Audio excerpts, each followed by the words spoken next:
दोस्तों 6 महीना लगा इस 7 फीट ऊंचे इन कागजों के बंडल से वोटों की चोरी पकड़ने में। 300 किलो वोटर लिस्ट को जब राहुल गांधी ने जांचा तो वो पैटर्न खुल गया जिस पैटर्न पर भाजपा को जिताने के लिए चुनाव आयोग वोट चोरी कर रहा था। पूरा का पूरा चुनाव चोरी किया जा रहा था। यहां तक कि नरेंद्र मोदी सिर्फ 25 सीटों के बल पर प्रधानमंत्री हैं।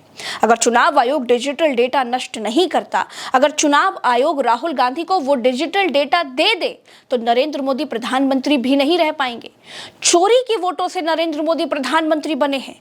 राहुल गांधी ने इन सब बातों के साथ बहुत बड़ा धमाका कर दिया है। नरेंद्र मोदी 25 लोकसभा सीट के कारण प्रधानमंत्री हैं।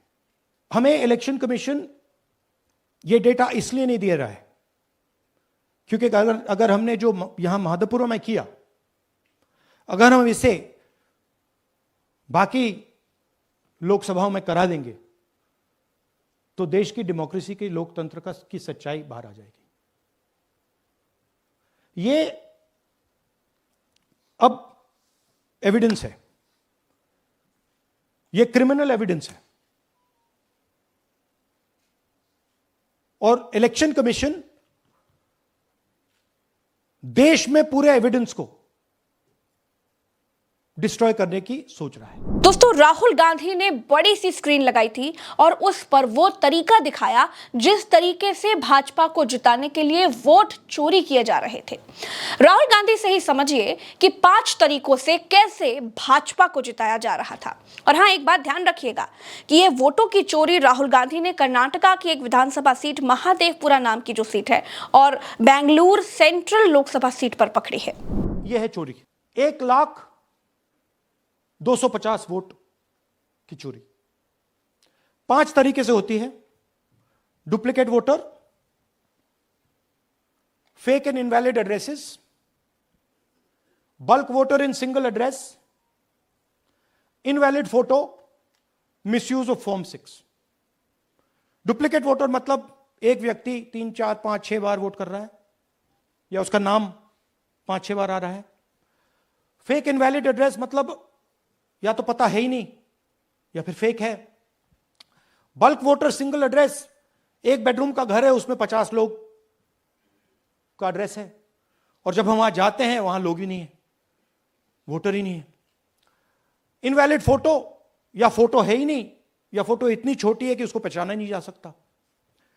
और finally misuse of form 6। Form 6 नए वोटर्स के लिए होती है, जो 18 साल का होता है, पिछले इलेक्शन में जिसने वोट नहीं किया उसके लिए होती है। मतलब 18 से 22-23 की एज होनी चाहिए उसकी। तो इसका जबरदस्त मिसयूज हुआ है। दोस्तों राहुल गांधी ने बताया कि इन 5 फर्जी तरीकों से चुनाव को चोरी करने के लिए कर्नाटका की महादेवपुरा विधानसभा सीट पर 1,250,000 फर्जी वोटर लिस्ट में डाले गए जिससे भाजपा को जिताया जा सके। दोस्तों विधानसभा सीटों पर जीत हार का जो अंतर होता है वो कुछ हजार से होता है। अब उसमें 1-1 लाख वोट एक सीट पर फर्जी पकड़े गए। राष्ट्रपति को इसका संज्ञान लेते हुए इस सीट का चुनाव ही रद्द करवा देना चाहिए। सुप्रीम कोर्ट को इस बात का संज्ञान स्वयं लेना चाहिए। दोस्तों सिर्फ इतना ही नहीं है, चुनाव आयोग की वोटर लिस्ट में भाजपा को जिताने के लिए क्या क्या और कितने हथकंडे आजमाए गए हैं उसका आगे जो राहुल गांधी ने खुलासा किया है ना, वो आपके पैरों के नीचे से जमीन खिसका देगा। दोस्तों राहुल गांधी ने बताया कि करीब 33,000 बुजुर्गों के नाम फर्स्ट टाइम वोटर के तौर पर जोड़े गए। इनमें कुछ 98 साल के हैं, कुछ 70 साल के, कुछ 60 साल के, कुछ 80 साल के। मतलब बुढ़ौती में, मरने की उम्र में ये फर्स्ट टाइम वोटर हैं। वोटर लिस्ट में इनके नाम जोड़े जा रहे हैं। कमाल है, अद्भुत है, यह अविश्वसनीय है। फर्स्ट टाइम वोटर तो 18 साल का होता है, जो पहली बार वोट करने के लिए जाता है, जिसकी पहली बार वोटर आईडी बनती है, उसे फर्स्ट टाइम वोटर कहते हैं। लेकिन चुनाव आयोग की वोटर लिस्ट में फर्स्ट टाइम वोटर कब्र में पैर लटकाए बुजुर्ग हैं भैया, कमाल की बात है। 33,000 लोग हैं, नाम है यहां पे सबके। ये आप देखिए, इनकी एज भी है, 98, 96, 95, 89, 88, 72, 67, 57। यहां पे इस पूरे पैक में 18 से 23 का कोई नहीं। तो this is new voter manufacturing. ये है नया वोटर, यंग वोटर। दोस्तों, भारत के लोकतंत्र के इतिहास में ऐसी प्रेस कॉन्फ्रेंस पहली बार हो रही थी। राहुल गांधी जिस हॉल में प्रेस कॉन्फ्रेंस कर रहे थे उसमें पिन ड्रॉप साइलेंस था। कई दशकों से पत्रकारिता कर रहे पत्रकारों के लिए बिल्कुल नया सा अनुभव था। किसी को उम्मीद नहीं थी कि राहुल गांधी ने चुनाव आयोग की चोरी पकड़ने के लिए इतना कड़ा होमवर्क किया होगा। पिछले 6 महीनों से राहुल गांधी और उनकी पूरी टीम इस 7 मीटर ऊंचे रद्दी के गड्ढे से वोटरों का मिलान कर रहे थे, वोटरों के घर खोज रहे थे, जांच पड़ताल कर रहे थे।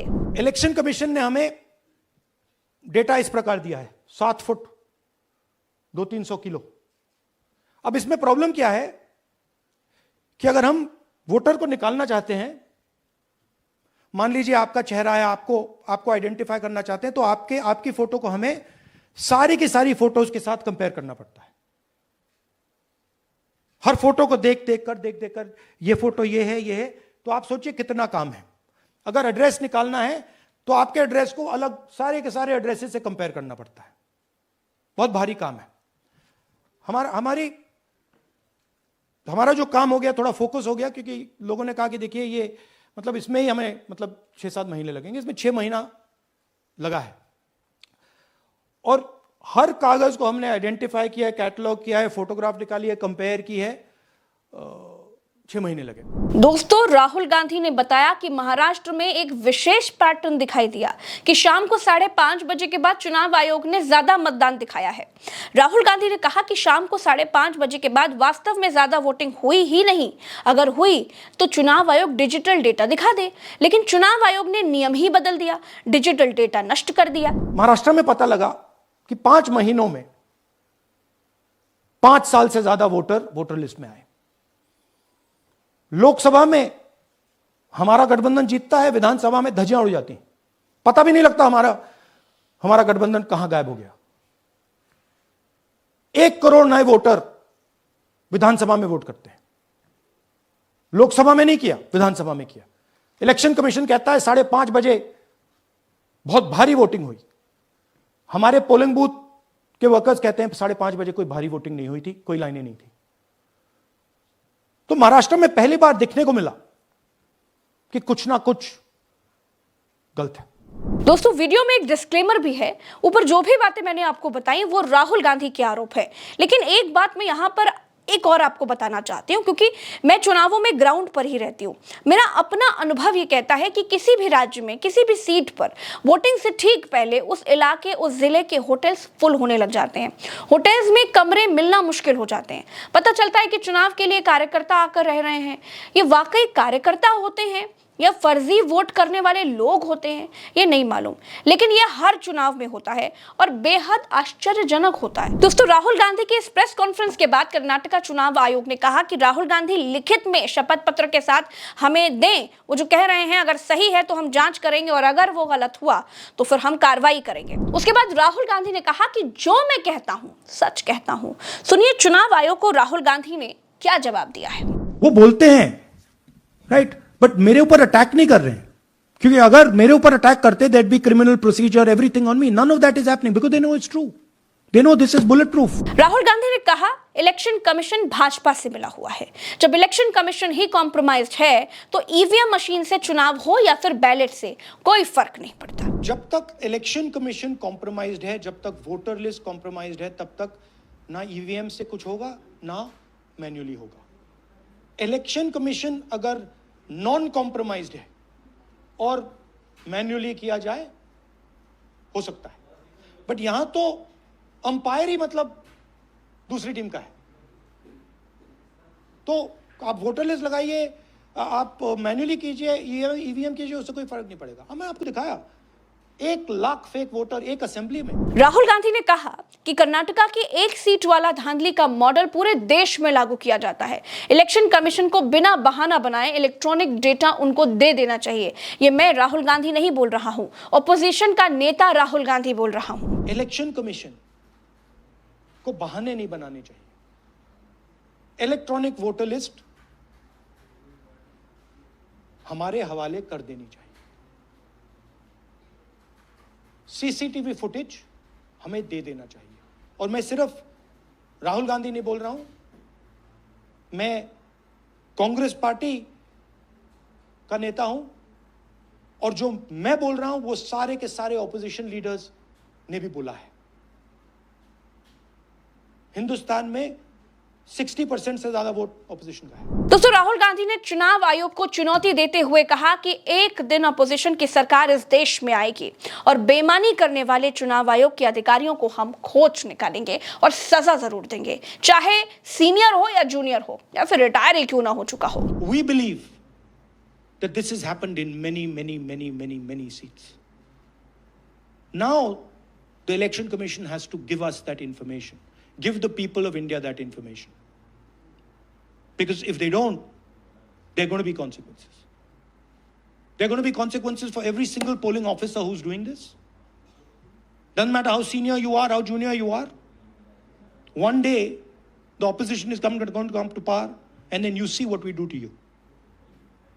Because you are attacking the foundation of what our freedom fathers built. And we're not going to allow you to attack the foundation of what they built, no matter who you are. तो 1 घंटा 12 minute की press conference में राहुल गांधी पूरे आत्मविश्वास से भरे हुए थे। अपनी बातों से और चुनाव आयोग के कागजों से उन्होंने साबित कर दिया कि भाजपा को चुनाव जिताने के लिए बहुत बड़ा खेल वोटर लिस्ट में किया जाता है।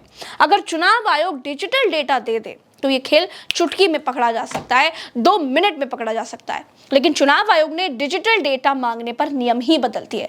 बोले अब हम 45 दिन से ऊपर डिजिटल डेटा नहीं रखते। राहुल गांधी की इस प्रेस कॉन्फ्रेंस का विश्लेषण प्रोफेसर रविकांत जी ने भी किया, आपको भी वो सुनना चाहिए। देखिए प्रज्ञा जी, अब तो कोई शक सुबह है ही नहीं। आज पूरे सबूतों के साथ, प्रमाण के साथ राहुल गांधी आए और उन्होंने सिर्फ आरोप ही नहीं लगाया, बल्कि चुनाव आयोग के जरिए जो वोट चोरी हुई है उसको बेपर्दा किया पूरे तरीके से। और उन्होंने इस बात को साबित कर दिया कि चुनाव आयोग जिसे एम्पायर होना चाहिए वो दरअसल एक पार्टी के साथ मिला हुआ है।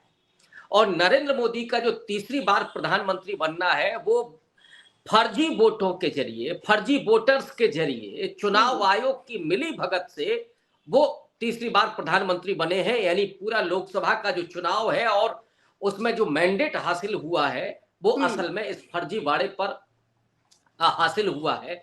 ये मैं समझता हूं कि अब तक के भारत के लोकतांत्रिक इतिहास का सबसे बड़ा महाघोटाला है। घोटाले तो बहुत हुए हैं, करप्शन के बहुत सारे चार्जेस लगे हैं, आर्थिक घोटाले बहुत हुए हैं, लेकिन इससे बड़ा घोटाला इस देश में कभी नहीं हुआ जहां लोकतंत्र को ही चुरा लिया जाए, जहां वोट चोरी करके सरकार बना दी गई हो। इससे बड़ा घोटाला कोई नहीं हो सकता। और ये दरअसल लोकतंत्र को एक तरीके से खत्म करने की साजिश है।